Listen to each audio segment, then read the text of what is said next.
살아계신 여러분 주님의 이름으로 환영합니다. 오늘도 하나님 만나는 기쁨이 넘치는 새벽 제단이 되기를 간절히 소원합니다. 지금 우리 저희 기도하면서 하나님 앞으로 나아가겠습니다. 사랑하는 풍성하신 하나님 아버지 감사합니다. 한 주간도 하나님 은혜 가운데 살게 하시고 또 저희들 이른 아침에 깨우셔서 하나님 앞에 나아 간절한 마음으로 기도하게 하심을 감사드립니다. 하나님의 사랑하는 자녀들이 아바 아버지를 부르며 간절하게 부르짖고 외칠 때 저희들의 기도를 들어 응답하여 주시옵소서. 오늘도 하나님 만나는 기쁨이 넘치기를 원합니다. 하나님의 음성을 듣기를 원합니다. 하나님의 터치하심이 있는 이 새벽이 되기 원합니다.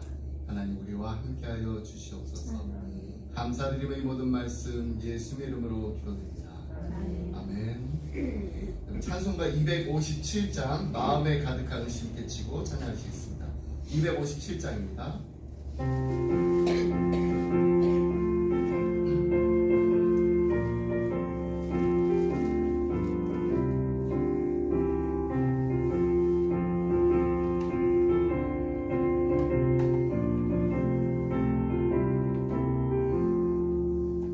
마음에 가득한 의심을 깨치고 지극히 화평한 마음으로 찬송을 부르는 어린 양 예수의 그 피로 속죄함 얻었네.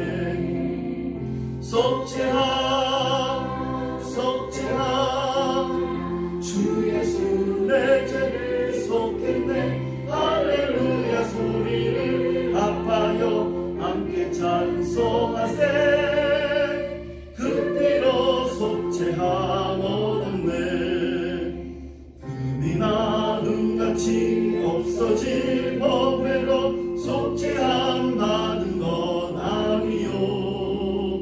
거룩한 하나님 어린 양 예수의 그 피로 속죄함 얻었네.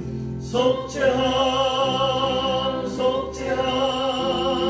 주 예수 내 죄를 속했네. 할렐루야 소리를 합하여 함께 찬송하세.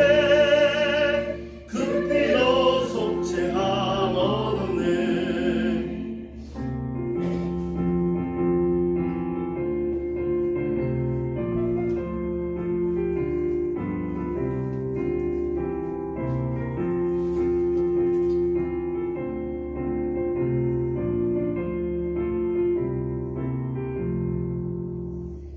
같은 죄인이 용서함 받아서 주 앞에 옳다함 얻으는 확실히 믿기는 어린 양 예수의 그 피로 속죄함 얻었네.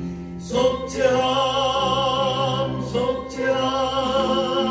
주 예수 내 죄를 속했네. 할렐루야 소리를 합하여 함께 찬송하세.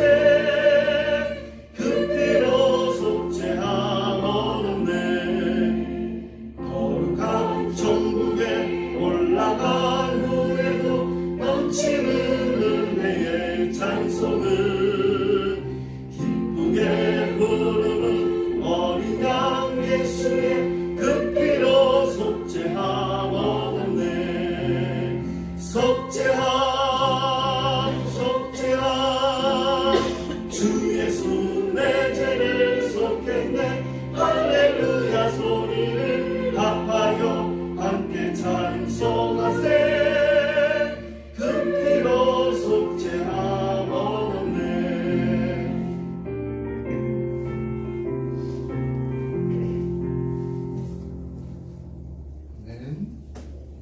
함께 나눈 말씀은 사사기 2장 11절로 23절 말씀 함께 보겠습니다.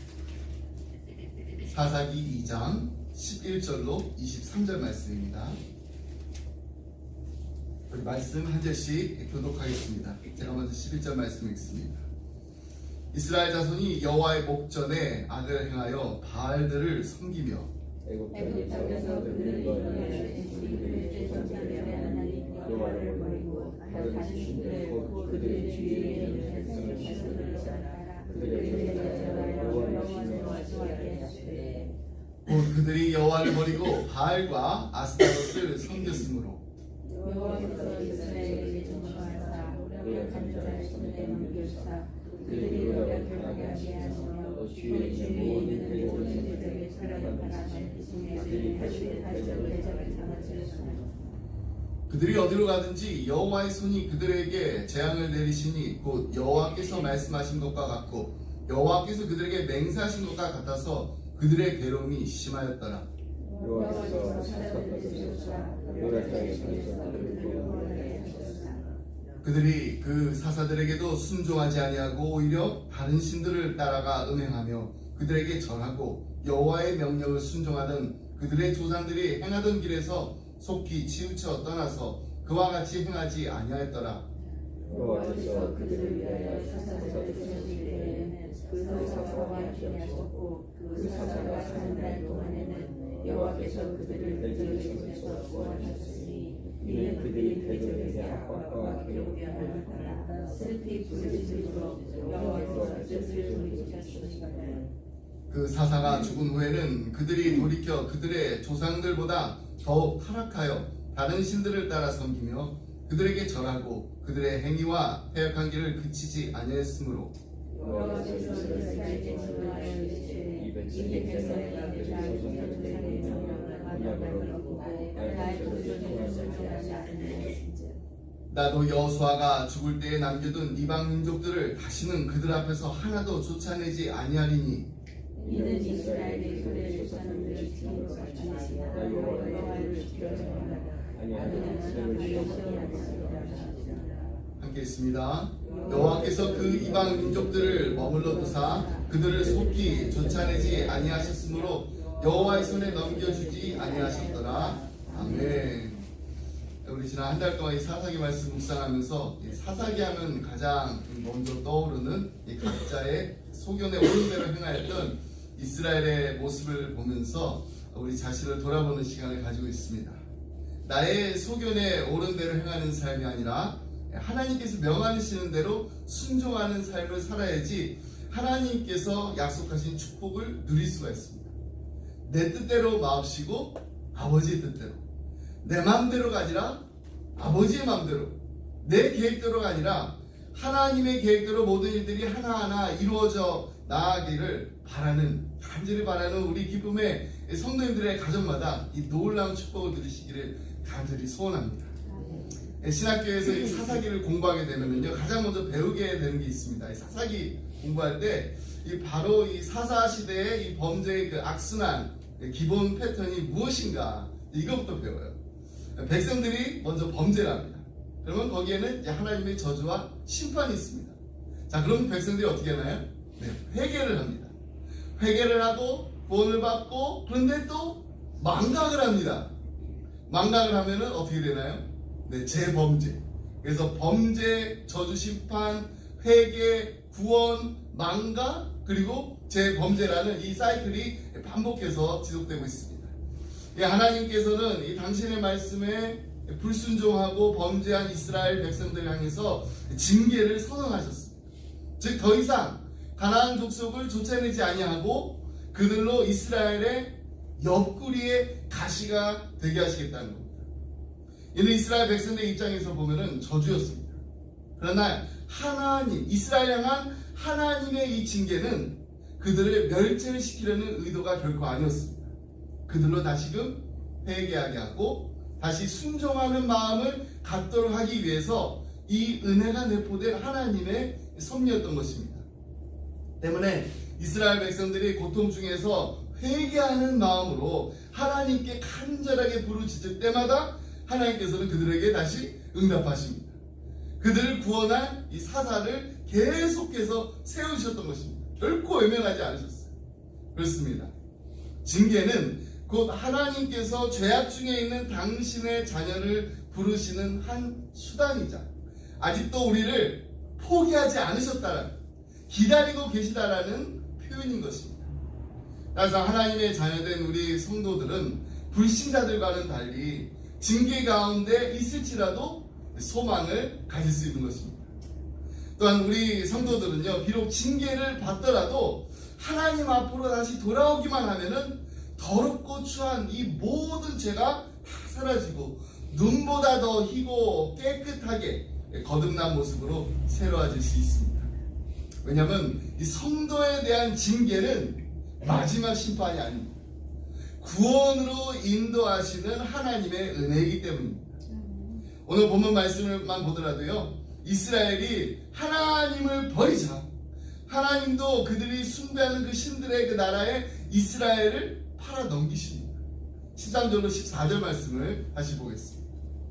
곧 그들이 여호와를 버리고 바알과 아스타롯을 섬겼으므로 여호와께서 이스라엘에게 진노하사 노력하는 자의 손에 넘겨주사 그들이 노략을 당하게 하시며 또 주위에 있는 모든 대적의 손에 팔아 넘기심에 그들이 다시는 대적을 당하지 못하였습니다. 하나님의 징계 여기서 그친 것이에요. 계속해서 15절 말씀 보니까 그 뒤로 그들이 어디로 가든지 여호와의 손이 그들에게 재앙을 내리시니 곧 여호와께서 말씀하신 것과 같고 여호와께서 그들에게 맹세하신 것과 같아서 그들의 괴로움이 심하였다고 했습니다. 여러분, 이 말씀을 표면적으로만 우리 본다면은 마치 하나님께서 정말 심술궂은 신으로 자기 백성들이 그냥 막 다니는 그 곳곳마다 따라다니면서 막 저주를 퍼붓고 내리고 있는 그런 인상을 받게 됩니다. 이 점에서 우리는 이 성경 해석하기에 대해 조금 생각해 볼 필요가 있어요. 이 세상의 이 모든 글들이 그러하듯이 이 성경 말씀에도 이 표충 구조가 있고요, 심층 구조라는 것이 있습니다. 그리고 이 표충 구조와 심층 구조, 이 양 구조 간에는 의미가 상반되는 경우가 자주 있는데 특히 성경 속에서는 이러한 경우가 자주 있어요. 학자들이 이것을 가리켜서 역설이라고 부릅니다. 역설. 예를 들면 우리 주님께서 이렇게 말씀하십니다. 나를 위하여 가족과 목숨까지 미워하지 않으면 나의 제자가 될 수 없느니라. 자, 이 말씀 우리가 문자 그대로 해석을 하게 되면 가족을 미워하라. 근데 이 가족을 미워하라는 말씀이 아닙니다. 오히려 사람은 자기 목숨과 가족을 마땅히 사랑해야 되는데 주님을 향한 그 사랑이 그 이상이 돼야 한다라는 의미를 가지고 있는 것입니다. 그 다음에 여러분, 오늘 우리가 읽은 15절의 말씀 의미는 무엇일까요? 하나님이 그들이 어디로 가든지 재앙을 내리셨다고 합니다. 어디로 가든지 막 가는 데마다 하나님의 축복이 임한 것이 아니라 하나님의 저주가 있었습니다. 심판이 있었습니다. 근데 그들이 누구인가요? 그토록 신속하게 하나님을 떠났던 이스라엘 백성들이 아닙니까? 그런데도 하나님께서는 그렇게 신속하게 당신을 떠난 이스라엘 백성들이 어디로 가든지 동행하시며 재앙을 내리셨다는, 그리고 그 재앙은 하나님의 그 진노의 표현인가 동시에 사랑의 표현이기도 했습니다. 그래서 오늘 설교 제목이 하나님의 사랑의 내입니다. 왜냐하면 하나님께서는 비록 이스라엘 백성이 당신을 버렸으나 하나님은 그 순간에도 그들을 절대로 버리시지 않으셨고 끝까지 그림자처럼 따라다니시면서 그들을 향해 사랑의 회초리를 들고 계셨던 거예요. 그래서 히브리서 기자가 이렇게 말합니다. 하나님은 사랑하는 자를 징계하신다. 예전에 제가 이제 잉거솔이라는 독일 아주 유명한 무신론 철학자에 대해서 소개해드린 적이 있습니다. 그러니까 이제 어느 강연을 가든지 항상 하나님은 없다 이렇게 외치는 사람이었어요. 그날도 여느 때와 같이 무신론 강의에 아주 강연을 막 열을 올리고 있었는데 이 강연이 절정에 이르자 갑자기 그가 차고 있었던 막 시계를 이렇게 풀더니 이렇게 테이블에 올려놓고 하나님에 대한 도전장을 냅니다.